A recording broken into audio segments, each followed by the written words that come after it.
Welcome, everyone.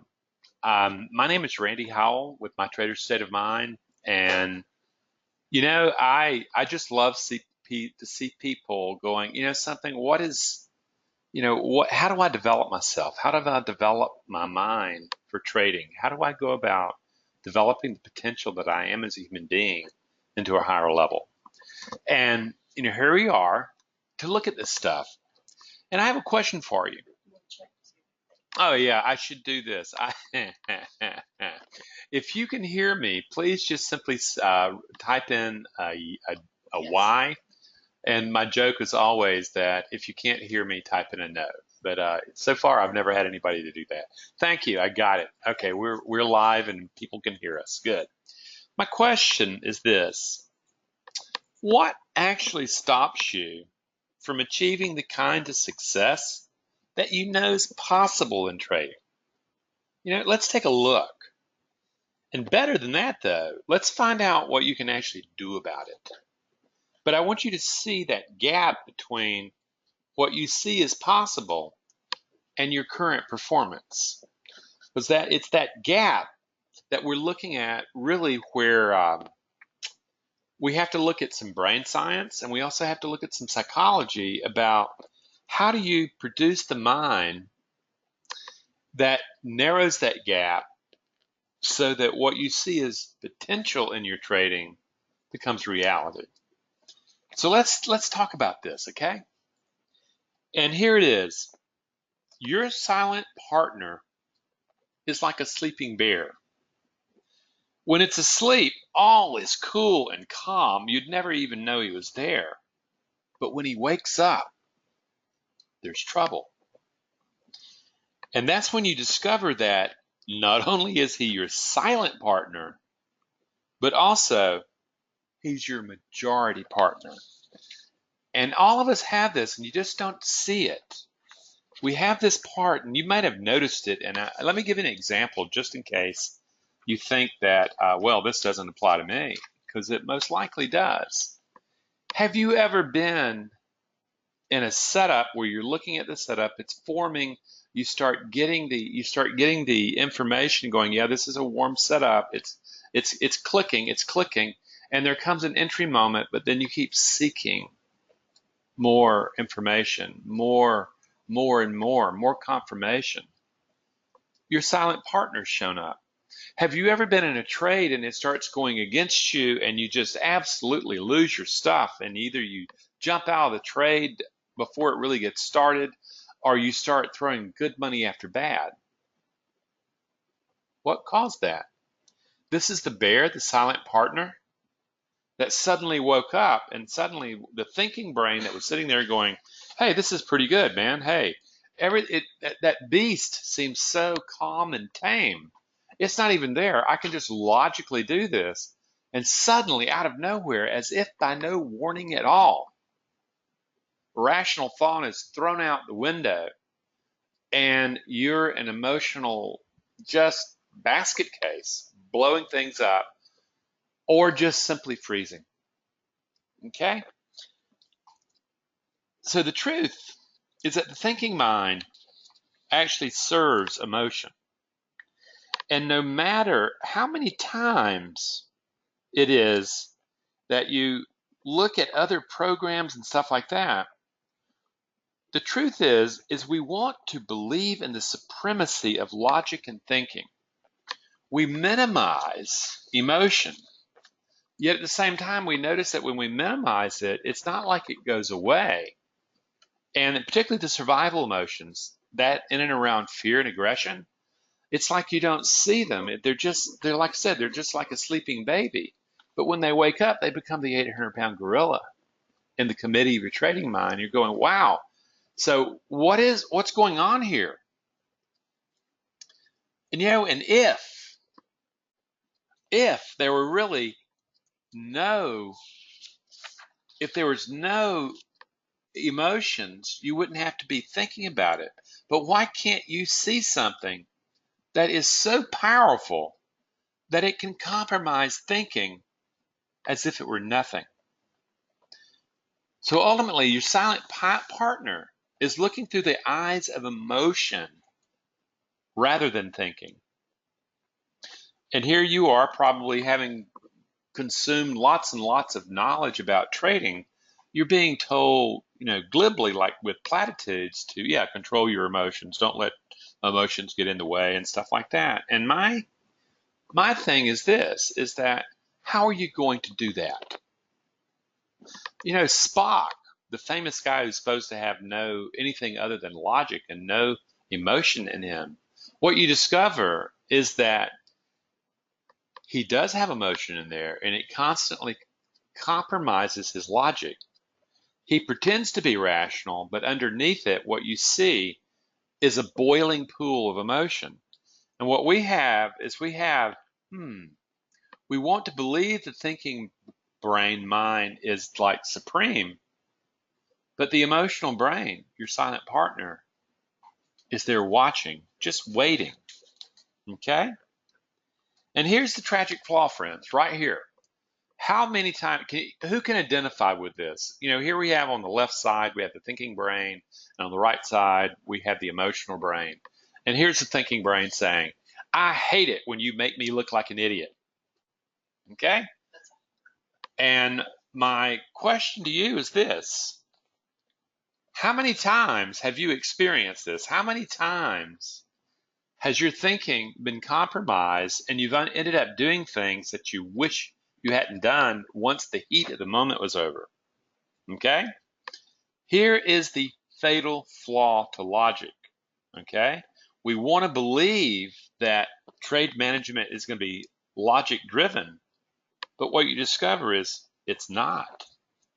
The truth is that thinking serves emotion, and no matter how many times, okay, you think otherwise and you want to believe otherwise, and we want to believe in the supremacy of logic and thinking when we get into the heat.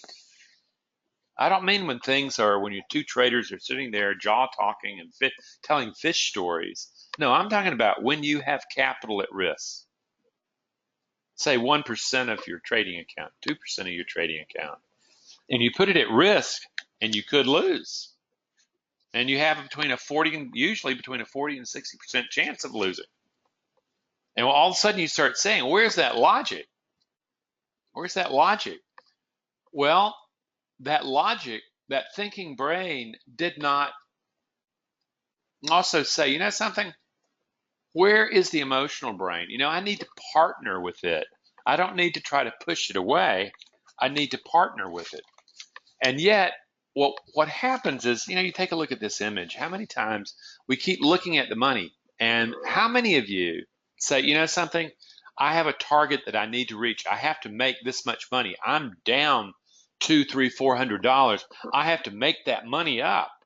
And the lure of money, what it does is it starts having you look for trades from a mind that's now tainted with emotions about, oh my God, I have to do this. I have to do this. There's like, oh my God, an urgency to do that.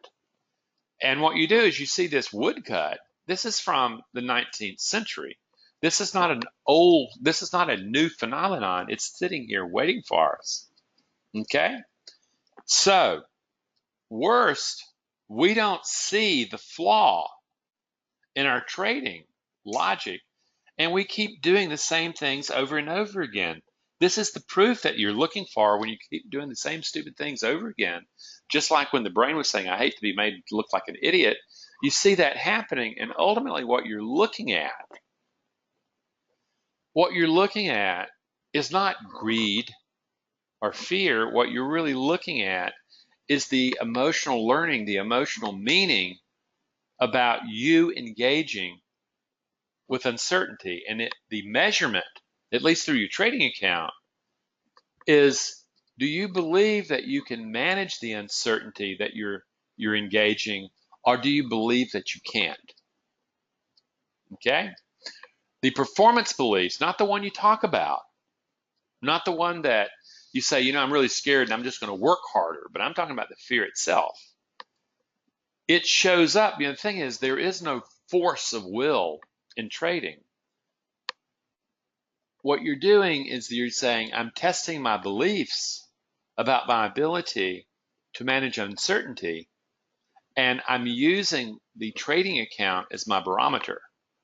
Whoa, you're no longer talking about how you feel, okay? That confident feeling, I can do all this. But you're saying, no, you're actually giving the judgment, the assessing of the mind that you bring to trading. To judge it, you're using the trading account. It creates a completely different thing, okay? So we get this, that we fall for this, and yet, whenever you suspect there is something amiss between your idea of logic and emotion, your brain's need to control. I want you to hear that. It's got a powerful need to control. Control outcome, no less, will lie to you. Because ultimately what you discover is your thinking brain, your left brain, what it's really doing, it's not the horse that pulls the cart, it's the cart. And what you discover is that it's going to create stories, it's going to create explanations, it's going to create alibis for whatever your silent partner, your emotional brain, has already decided. So it will lie to you. And as long as you believe it, and as long as you actually go, well, I feel confident, I feel that, as long as you're using feeling states to judge if you're doing okay or not, you're going to have a tough life in trading. What I'm saying is, use your trading account. It could care less about how the way you feel. What it's showing you is real performance data that is not a lie. It's not an explanation to please you that supports some sense of the organization itself. No. And then you find out that victory by force is not going to work. Victory by will is not going to work. Victory by hard work is not going to work, or doggedly pursuing success. And that's where a lot of alpha type of folks get in trouble in trading. They come to trading from businesses and from corporate where they have fought. They said, I'm going to win. I'm going to show you. I'm going to show you I can do something. And out of that sheer will, they project against the world, and they conquer that world. Okay? And golly, it feels good. It feels empowering. Yet you take that same mind, that same mindset of success, and you bring it to trading, and it means nothing. As a matter of fact, the problem I have with alpha type traders, the ones who want to win, the ones who I'm used to winning, I can make things happen, is that they blow up accounts. They so easily get sucked into the urgency to act that they lose all reason. And they don't realize that the game changer in trading is you wait to see what the markets are telling you to do. You don't make the markets do anything. That's a real fatal flaw, and it goes against the alpha's mindset. So you're looking at this, you want to be right, you want to be in control, you want to win, and you don't want to lose, but you do anyway. It goes against your self-construct, man, and all of a sudden you're going, well, what is this? Ultimately, winning and losing to our ancestors meant life. We had to win for short-term survival. Then we met trading 200,000 or 300,000 years later, okay? With the brain still way back there trying to survive in the short term by winning and not losing. And suddenly what happens is that in trading, not only are you going to become a loser, remember you're going to be losing between 40 and 60% of your trades, you better become a master loser, okay? That's a crucial part of success in trading. And that's the problem. You go, wow, I don't want to lose. I don't want to lose. Well, man, if you take a look at a successful trader's monthly, basically performances, what you'll see is a number of small losses. And then what you'll see on the positive side, you'll see a number of fairly small gains. He's doing okay. And then you'll see there are some days, 4 or 5 days, 6 days during the course of a month, where he had exceptionally good days. And that's the thing that really breaks it. But what you really discover, he's become a very good loser in that when his hypothesis does not work, he firmly recognizes at that moment, if he continues, he's gambling. He's no longer following his plan. He no longer is in the edge. He's now gambling and hoping. Okay? So win, loss, uncertainty. Okay? This is where it all begins. You desire to win by controlling outcome and making things happen. That actually creates the conditions for losing in trading, and it upsets your silent partner, your emotional brain. Because suddenly, if it starts seeing that it cannot trust higher brain function, that's all that logic, that's all that discipline that you're supposed to be using. If it can't trust it, it becomes even more reactive. It becomes not a silent partner, but a very verbose partner and the one with the biggest share. So then you go, wow. And friends, you carry this caveman in the back of your brain. That saying, it's so simple that even a caveman can do it. No, it's not. Ultimately, what I'm calling caveman brain here is your survival instincts of the emotional brain. It wants survival in the short term. It sees a victory if it stops you from getting into a trade that you could lose. It sees, okay, I've stopped him from getting the late and the possibility of a loss, whereas meanwhile, that thinking brain guy that thinks he's driving actually is going, something, what I really want to do is I want the probability of winning. I've got probability on my side. And what happens is I can manage that risk so that if I'm wrong in my hypothesis, I can get out with a small loss and I can trade another day. Well, what happens is, do you think the caveman is just going to say, well, okay, whatever you think, thinking man? No, it doesn't work that way. If you were to look at if you were taking a look at the human brain, okay, what you would discover is the limbic system, the emotional brain, caveman brain, has extensive communication networks of neural transmitters going into the neocortex, that thinking stuff. But yet, the thinking part of the brain has two primitive telegraph lines going back into the limbic system, into the emotional brain.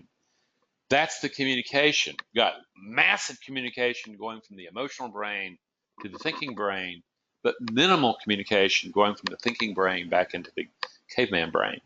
So what are you going to do? Okay? So what we want to do is we want to say, you know something? He's got millions of years of survival programming that can snap into place and just hijack logical thinking. And all of a sudden, wow, the survival instincts start governing. And again, if you've ever experienced freezing of getting into trade, jumping into trades, losing control while you're in a trade, revenge trading, or getting out early and leaving a bunch of money on the table, or when you win, you get all excited and you jump back into trades and do stupid things and get into trades you'd never have. This is it. This is it. This is you not recognizing your silent partner, and he's sitting there in the back of your head, but you have done everything you can not to see him. And friends, it may have worked in your life prior to trading. Okay? A lot of people, it's worked very well. If you're going to continue trading and become a successful, consistently profitable trader, you're going to have to get to know your caveman. Not only that, you're going to have to integrate him into the way you actually engage uncertainty. Okay? Because ultimately, this is really oblivious to the world beyond logic. You don't see the torpedo. You think you're in control while your silent partner is reading the emotional torpedoes under stress. And what I want you to understand is this stress business. If you're not in stress, if you're doing simulation work, the loss doesn't really count. It's a paper loss. So the stress isn't there, the challenge isn't there, the risk isn't there. But the moment that you move into true challenge, of where you're risking capital, your emotional brain goes on alert. It's waiting. Damn the torpedoes would be what one of the parts would say. The other would say, oh my God, let's stop. We could get ourselves hurt. But this is where it is. By dismissing the power of emotion over thinking and staying ignorant of emotion's power, you're setting yourself up for emotional hijackings, friends. This is, and to be honest with you, the trading gods don't care. The markets don't care. In matter of fact, really good traders want you to never get control of your mind, because once you achieve this and learn how to observe this, it's like taking money from people who don't know how to control their emotions. Okay? But what's actually happening? What I want to show you in this graph on the left side here, what you're seeing is something really important. You're seeing where you see reptilian brain. This is brainstem stuff. That's data, sensorial information coming in. It goes into the limbic system, okay? And there is something called the sensory thalamus area that makes a quick decision based on history about whether the incoming data is threatening or something appealing. And again, I want you to look at this in terms of impulse, appealing, or in terms of fear, like freezing. And it makes a decision about going, okay, well, I see danger, so I'm going to send the signal directly to the amygdala, and I'm going to trigger the fight-flight response, and we're going to really get moving. That's what happens when a hijacking occurs. What happens when you think rationally through it, the information gets to the sensory thalamus, it says, oh, this is no big deal. What happens, it's not life-threatening. We're going to send it through the thinking circuits, and it goes into your neocortex, and that's where all that logic, and that's where your trading mind's at.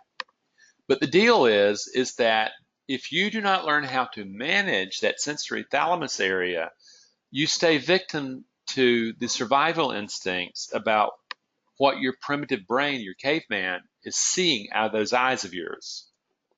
He's seeing the same things you see, but he sees them very differently. He sees them from a short-term survival standpoint, whereas your thinking brain will see them from a potentiality standpoint and long-term probability. So it worked for survival, it's in place, and you're not going to stop it just simply because a little willpower, friends. Your willpower is just up against an 800-pound gorilla. It's just a wimp of willpower. So you're stuck in this control of outcome stuff, being right, not losing, and winning. And you got to have logic. But this is the obstacle. You have learned to control outcome. You've learned how to do this, and you're wired to hate uncertainty. The brain is just absolutely does not like ambiguity. What it wants is it will take a reassuring lie and believe that because it feels good, rather than to take the truth of, oh, I just screwed up. I really need to get out of this thing in a heartbeat until you retrain it. Okay? So unless you go in and start retraining, one, the emotional brain, two, the thinking brain, and learn how to integrate them and repartner that emotional brain and thinking brain, you're not going to make it in trading. And I realize that, oh, well, I've read this and I've read that about these particular people and everybody can do it. No, they can't. What you do is you find some people that have won the genetics lottery for appetite for risk, and those guys can risk capital, and they have a high tolerance to the risk, and they can do it. But they are outliers. They're not typical to what is normal for human beings. And there are other people that have high functioning autism, that their emotional architecture is so different than the typical architecture that they're not wired to perceive the threat. It's all just curious information to them. Neither of those, if you're in this program, if you're watching this, neither of those are your situation. You weren't born with this appetite or tolerance of risk. You have normal levels of risk tolerance and stuff like that. And you're going to have to learn to work with fear and aggression and to be able to calm them down and to be able to produce a disciplined, patient mind rather than the reactive mind that you came stock with from cavemen. That's the main thing. So what you discover very quickly is this, is that your survival instincts are killing you. And what's worse, you don't even see it. Few survive in the trading world because they refuse to change the mind that trades. It's not platitudes that you declare that it's going to change things. It's not reading and saying, well, I understand that no one trade is important and that what happens, it's a whole group of trades that really becomes important. You can say that till the cows come in. You tell that to your silent partner, the emotional brain, and your survival instincts. They see it as a threat to life right then in that moment, and suddenly your great intellectualization is just thrown out the window and you're into the midst of an emotional hijacking. Okay? So what can you really, how do you go about really learning how to perceive and work with uncertainty? Okay? This whole idea of winning has to change because you have no control over whether or not you win or lose. This is something that's going to have to change. And for most traders, this is the sticking place. You know, it is wired into them to want to win. When I was in high school, I played for a very big high school in football, and they were really champions and all that kind of good stuff. And on our locker room was a sign, and it said, winners never lose and losers never win. And that's something that was just built into us from the 7th grade on. And yet what happens if you take that kind of thinking and put it into trading, what you realize is it's dangerous. Okay, what we're looking to do, we're looking to move from the way the brain and you think about winning and losing so that you stop bleeding or start blowing it up. What we want to do is we want to say, well, how do you go about changing if you really wanted to? I mean, this is really hard work. And so we get it. It's how do you go about changing the mind? Until you can regulate the intensity of your emotional reactions to uncertainty, you're never going to get to the mind where your beliefs are. So it's just not something where you can go in and trade, in this particular illustration, what you're looking at is they're just trading brains. It's like a body part that you can just intermittently change. No, you have to able to calm down the emotions that drive the survival instincts. That's the first order of business, friends. Only then can you get to where the action's at. And that's where your brain's at. So what do we do? And from here on out, what happens is that you're going to be seeing the process that we're going to be teaching in our group course that starts later this month. Okay? This is the exact stuff, except instead of slides that show you basically infomercial type stuff, you're going to be learning how to do what we're showing you here. How to do it, not like platitudes, no how. And the first things is emotions are biological. They are not psychological. Okay? They take over psychology. Knowledge means nothing if you can't use that knowledge.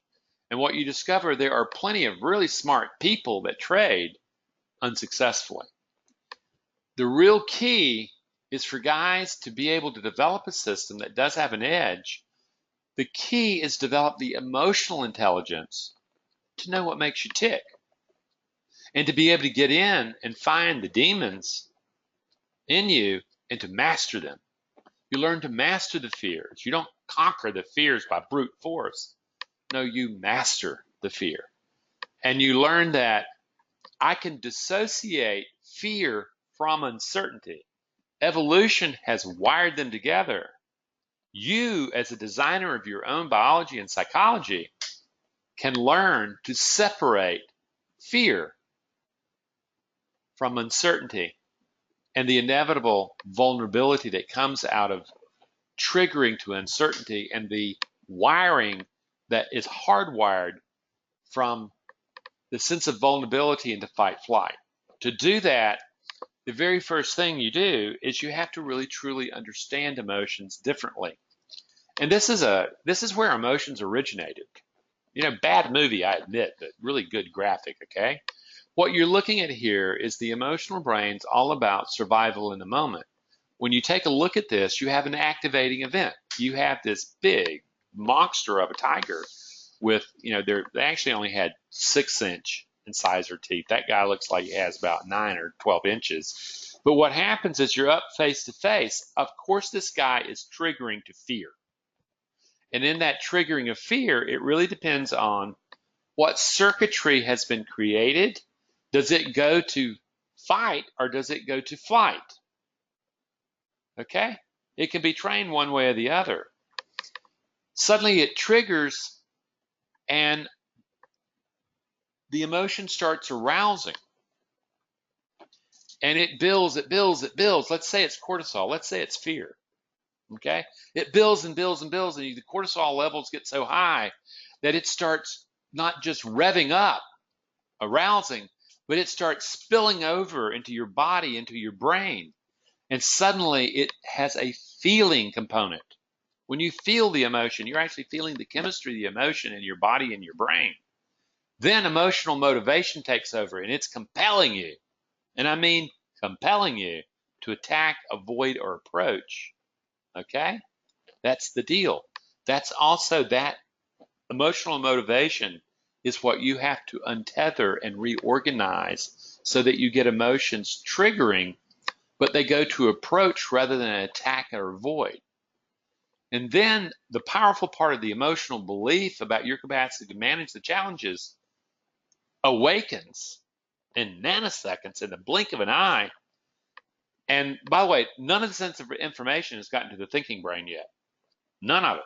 This is happening in the blink of an eye, and you make decisions based on reactive emotions or trained emotions. Friends, this is happening to you every day in your trading, and it really depends on whether or not, if you're successful, you'll be able to manage it. If you're stalled, or if you're bleeding or blowing up, what you're demonstrating is that you are not successfully managing the emotion and learning how to transform that emotional energy into a productive emotion that can help you guide your trading performance. Okay? So let's say you get to this and you get your emotional regulation down and you got your breathing down in such a way and the tension in such a way in your body that you're able to regulate the intensity of the emotion that it no longer just absolutely takes you out. Okay? The next skill that we teach is mindfulness. And this is one way of describing mindfulness is noticing what you notice. Not just, most people get so fused with their thought life that they think their thinking and them are one and the same. In mindfulness, you learn to step back out of that thinking and recognize, oh my God, my thoughts and I are not the same. My beliefs and I are not the same. In fact, this thing that I call I is just simply one potential organization of a self, okay?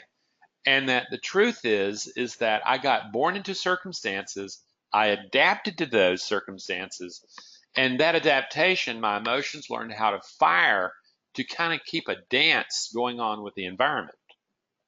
And what you're doing is you're going, I'm stepping back, I'm managing these emotions now, and what I'm seeing is I'm seeing thought forms inside my mind that I need to start really looking at and going, where are these things coming from? Because what you've been doing, you have been projecting what we call implicit beliefs, unconscious beliefs, onto the markets. And you've been getting feedback through your trading account, all right, okay? But the emotional brain doesn't want you, it has no reason for you to see anything else but what you're seeing. It's organized you as a virtual representation to see according to certain beliefs. And friends, you do not see and then believe. That's not the way it works. You actually believe and then you see. That's why you can have two different traders looking at the same darn information and they see a completely different picture. And how does this work? Well, it's really cool. In this work, what you do is you begin to see the relationship between brain and mind differently, and you begin to see the brain as a committee of rival emotional programs that have duked it out and have created a self that basically becomes the identity you are. If you want to see a really good example of this, the Pixar Disney movie Inside Out is a beautiful idea of how these emotional programs form mind. It's this reorganization that we want to take a look at. And what you discover in mindfulness, in particular, what you discover is that in mindfulness, what you discover is that the emotional programs in the brain that have duked it out and won, okay, they are given voice in your mind as thoughts. And your mind becomes a committee. And what you're discovering is that as you wake up, the observer living within you, what you discover is that committee is just absolutely in mutiny and it needs to be reorganized. And you're coming there to be able to do it, but you have to understand what's going on inside the mind. And even when you get your reactive emotional biology under control, you have to get to the door of the mind. And this is where you start finding the real challenges, where body and mind are connected, beliefs and actions become one. And suddenly you start listening to this historical internal dialogue. And a lot of people say, well, Randy, I don't want to think that I have a bunch of thoughts running around in my head and voices running in my head and arguments going on. I must be crazy. What I'll tell you is this. Whether or not you call them voices in your head, whether or not you call them in neurobiology, we're calling them reference points. Different parts of the brain show up at the trading committee and they have different agendas. And if you have not had an argument with yourself, then you're blind as a bat. Because think about the last time, if you have problems getting into trades, think about the argument, yes, no, of getting out of a trade. You know, golly, I mean, I'm in this trade. I should really need to let it stay longer. You know, this thing's got a lot of energy, and you know, God, what? And there's another, get out while you have the money. You hear the internal dialogue, okay? And it's indispensable for you to get to the moment of where you're going, oh, I get it. I have something going on in here. And what we say is, in our work, what you learn is that resonant in that committee of the mind is an inner critic. You will know that inner critic as the one who judges you, as the one who criticizes you, that you never measure up, there's something wrong with you, you're stupid, blah, blah, blah, or the one that keeps egging you on. Get in. And then when you get in and it was a bad thing to get into, you hear that hollow laughter. That's the inner critic, friend. That's not you. That is an element within the committee of the mind that you need to learn to manage. Then there's an adapted voice, usually based on fear, that is basically trying its best to adapt a self that can manage the circumstances of life. Sometimes it's controlling, sometimes it's fear-based, sometimes it's perfectionism, sometimes, it's the alpha and all that. You start going, I have to win. Oh gosh, I don't want to lose. Oh my God, I don't want to lose. You hear those running in the mind and you try to ignore them. No, friends, you don't ignore them. What you do is you transform them. You learn how to work with them. Okay? As a human, you just want to avoid the discomfort of this internal struggle. And it is a struggle, friends. But it has to be mastered to produce the success in trading.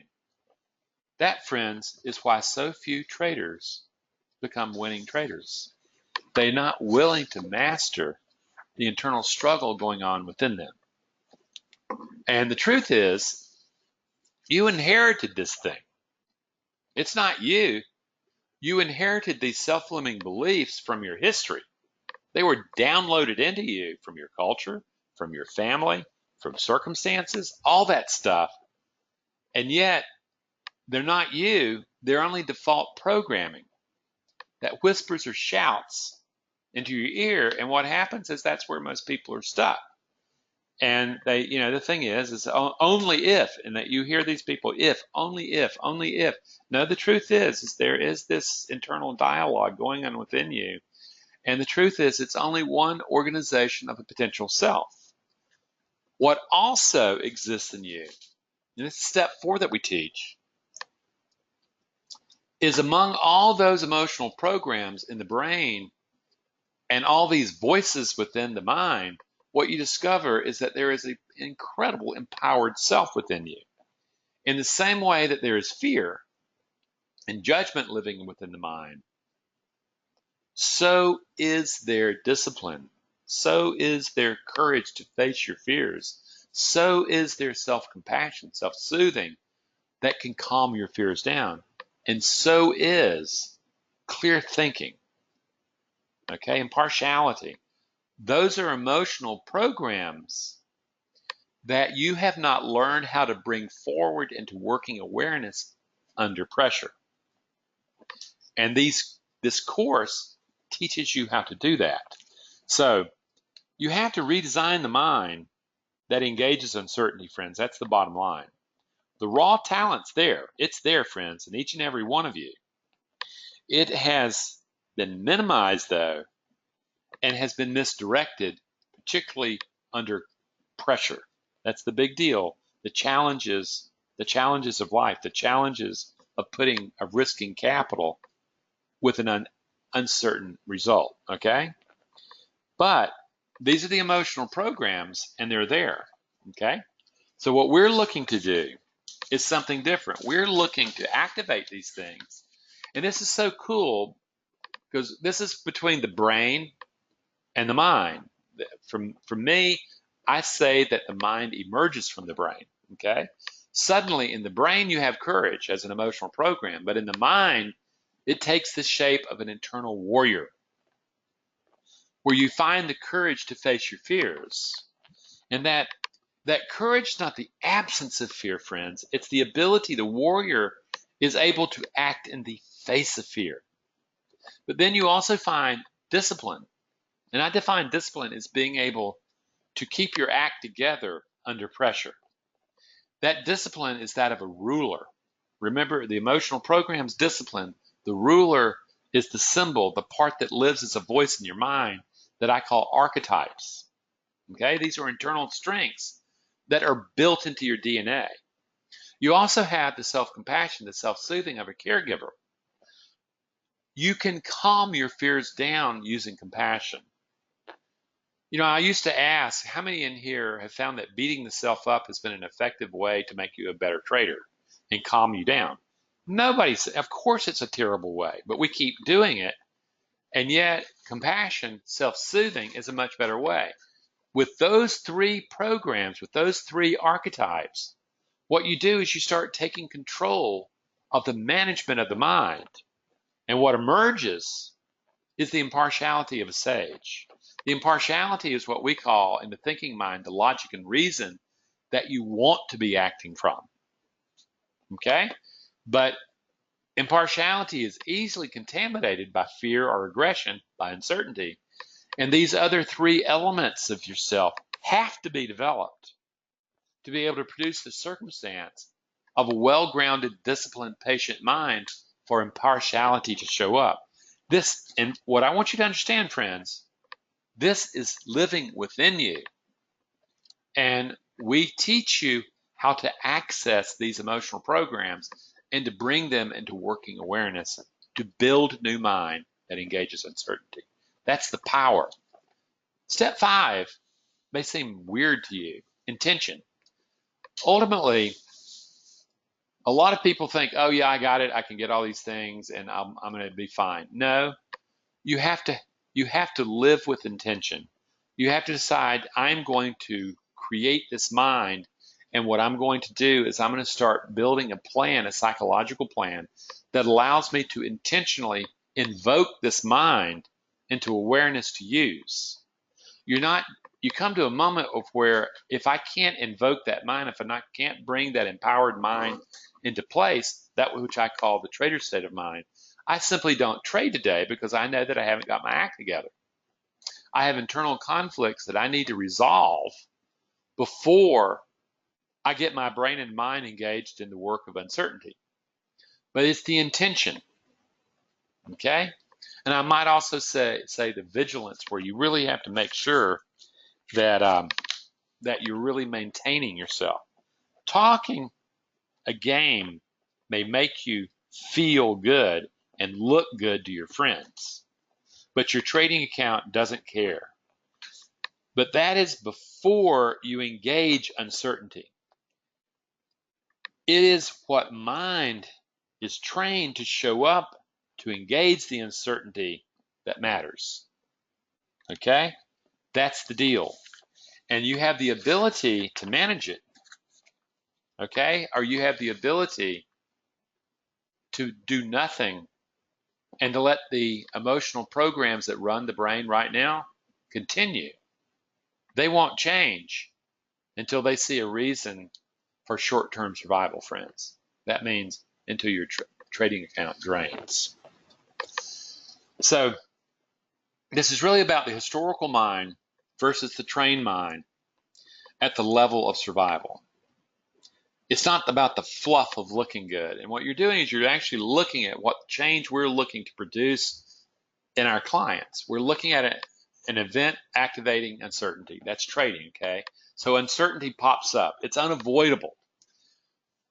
The primitive default programming is to produce vulnerability of that in the brain. And the vulnerability, the brain doesn't like that, and it wants to go down the left side there, a threat to survival, and you're in the fight-flight activation. What we're teaching to do is that vulnerability, what you're doing is you are using emotional intelligence to say, okay, I have a choice of using the default programming, or I can train myself to fall into a disciplined curiosity when I engage uncertainty. And suddenly what you discover, that's the approach motivation that's been activated, and that's the brain you want. That's the mind you want, and it can be learned. Isn't that the coolest thing in the world? So what we're looking is you do not conquer by force the dragons of fear, sabotage, and impulse. You master them. You master the emotional programming that lies behind your performances. Again, not the ones you're talking about. And you see mistakes not as signposts that you're an idiot or that you're not worth and all this. No, what you do is you see, oh, I'm having my self-limiting belief being exposed here for me to work on. Completely different way of approaching how to develop the mind. So if you can experience fear, you are to turn toward the fear and master it rather than conquer it. That's the big deal. And you know something? You're going to have a committee of the mind regardless, and it's going to engage uncertainty. The only question is, which one's going to show up? Do you want the old default programming that you see what's doing, and you know you're missing the silent partner erupting and taking over everything? Or do you want a mind that you have designed to engage uncertainty with a calm, disciplined, patient mind? Okay? It's really up to you. Because ultimately, you're writing your own story. You're developing your own mind. Okay? When you were a child, it was downloaded into you. But somewhere around the age of 25, your brain matured and it became capable of writing its own story. Here, we are giving you the tools that you need to be able to write a different story about the way your mind engages uncertainty and risk. not the old story. You see in your trading account history that story. If you're satisfied with that, you certainly don't need this course. You certainly don't need to be listening to me. But if you're not satisfied with your performances in your trading account that show up in your trading account, then you start going, oh, this is a story that has been embedded into my brain, and it's acting out like a self-fulfilling prophecy, and it will continue doing that until I learn how to alter it. You've got it. So the real question here, friends, how do you become the change? How do you say, here I am, and you know something, what I'm discovering is that I've learned a lot about knowledge, and what I discover is a lot of trainers give lip service to trader psychology, and they say, yeah, it's important, yada, yada, yada, and they go back to it, and what happens, it's all over and over again, and they keep ignoring this big, huge elephant in the living room, the need for working with emotions.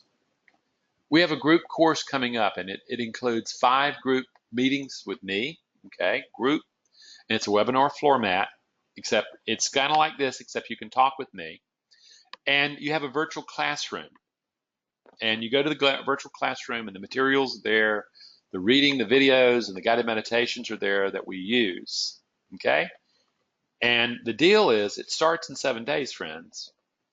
If you're ready to really begin to take control of your destiny, sign up now. If you do now and you do it real soon, by Sunday, we're going to give you a free emotional regulation workshop. Normally, we sold one today for $199, $200, and we want to give it to you free. And we're not giving it to you as enticement. We want to give it to you because look, this course doesn't play around. When you show up, it's assuming you've been working with the materials for a week or two. If you show up the last couple of days, what happens is you go, whoa, I'm already way behind. Yes, you are. We want you in there. We want you practicing because a lot of this is practice. A lot of this is literally rote training. You can do it, okay? It just has to be done. And Doris, could you actually put the link there so that they can go to the group course information? It's a big thing, so I would never do it myself, but Dolores is an accountant and she has capacity. Maybe not. She's not able to. Any rate, now the explanation is being made. The other thing is using the individual course. It is highly comprehensive and very personal. And you can actually see. Schedule more information. Yeah. For more, you can just hit that group course thing right there. You're going to have to copy it and paste it, okay? The deal is this, is there's that in the individual course. The individual course is for people who just really say, you know, I want the mentorship that 10 sessions with Randy can give, okay? And if you're sitting there floating around wondering about it, I encourage you, if you don't know very much about me, is first of all, get my free ebook, okay? Go to our website. There are close to 200 videos that can have access to on my YouTube channel. There are gobs of articles there. There's lots and lots of stuff. It's a very content-rich place where a lot of people, that's what they do. That's their whole thing. They go and they also say, oh, he's got some individual stuff that you can put up pretty cheaply. I've got a book, my mindful trading book. I've got a workbook. I have a series of guided meditations there. There's lots of stuff for depending on where you are in the journey into developing yourself. The people who are looking at the group course and the individual course recognize they have a problem, and they realize that bringing a pop gun to the war is not going to make a heck of a lot of difference. They actually need to be instructed about how to go about creating the mind. But if you're not there yet, there's other areas. But the key is, it really comes down to it. You can either continue doing what you're doing now and hope for a different outcome, okay? Or you can decide to become the change. My hope is you decide to become the change and look at the group course. Now, do you have any questions? We have about 5 minutes, and I'll be happy to answer any questions that you might have. You have to type them in, and we'll answer them as they come in or not. Okay. Oh, you'll get an email with a link to the recording of this webinar, and I will put the link for the to sign up for the course in that email. Okay. What Dolores has said is that you're going to be getting a link to this webinar right here. Okay. It's an email that you can then access, and in that you will also get a link to it. Okay. And right now I'm not seeing any questions at all, which is fairly unusual, but it happens. So what happens if I don't see any other questions? Question: how much does the group course cost? It's $1,195 or 5 payments of $239 every 2 weeks for the duration of the course, over 10 weeks. And what I encourage, if you do nothing other, get the first one, get it, and start practicing the emotional regulation piece immediately. Okay? It works. The emotional regulation is that if you cannot regulate the emotion, you'll never be able to do the awakening the observer, the mindfulness pieces of where you begin to look into the mind and find the self-limiting beliefs that are holding you back, and finding the empowered aspects of your being, of your humanness that you really need. So, friends, I want to thank you for coming. I absolutely wish you well. And my hope is that when you really come to this, Somebody wants to see the previous slides. okay, previous slide. That's an MC Escher, by the way, just to let you know. He's the one that does. Okay, I have a question. Okay. How many voices do you see at the table? You know something, that is what I do is I work with a series of archetypes, and the ones that I am interested in is I am looking for the discipline of the warrior. I'm looking for the courage of the warrior. I'm looking for the self-soothing of the caregiver, and I'm looking for the impartiality of the sage. I already know the fear of the orphan is there, and I know that the destructiveness of the inner critic is already there. What I have discovered over the years that I've been doing this is that a successful trading mind can be built from those 4 big archetypes, 4 big emotional programs. Are there others? Yes, they are. Okay, but the ones we're interested in, and believe me, to be able to get to those 4 emotional programs and to pull them up and start acting from them is an achievement. And people can easily produce the consistency in trading that they have not had when they start using those archetypes. Okay, that's a good question. That's an excellent question. One more. How do I get over my exuberance? I'll answer this way. First of all, your exuberance is what I call euphoria. And euphoria is an emotional state that says the good times are going to roll on forever. Just jump in, everything's going to be fine. And what you discover is that blows up accounts, as I'm sure if you're exuberance, I'm sure you have done that. The very first thing is I actually am working with a guy who has this issue right now. And ultimately, you have to be able to go in and you actually have to be able to map the emotion. And you have to start seeing that there are signposts of the emotion long before you jump into the trade. Okay? And you are literally learning that also, from the way I interpret, is that you are trying to prove the self. You're saying, oh God, look at me, look at me, look at me, look at me. Look at me, I'm good, I'm good, I'm great, I'm great. I'm showing how good I am. And what happens is that the only mindset that's allowed while you trade is discipline and partiality. Okay? The moment you start feeling good is dangerous. When you win, a professional trader does not feel good. Or if he's feeling good, he gets up, leaves his trading station, goes out, whoops it up, and then when he gets himself back, he gets his mind back for trading and goes back in. But he does not allow himself to feel good, because the exuberance also is overconfidence, and it has a lot of that stuff to it. And it's to the trader who's gotten beyond fear, the overconfidence, the euphoria is incredibly dangerous. But at any rate, that would be the way to do it. And friends, it's 5:30. I want to thank you very much. Yeah, I still feel so good. I had the best day of my whole life as a trader in Brazil, and now tomorrow can be a dangerous one for me. Well, what happens is that until you get your act together, until you get your mind together, then what happens is you don't trade. I have a client right now who basically he's been working with me for a while. He's always had the problem. He's been an alpha, jumping into trades and being in control. And he wrote me earlier this week and says, Randy, I earned 2% on my trading account today.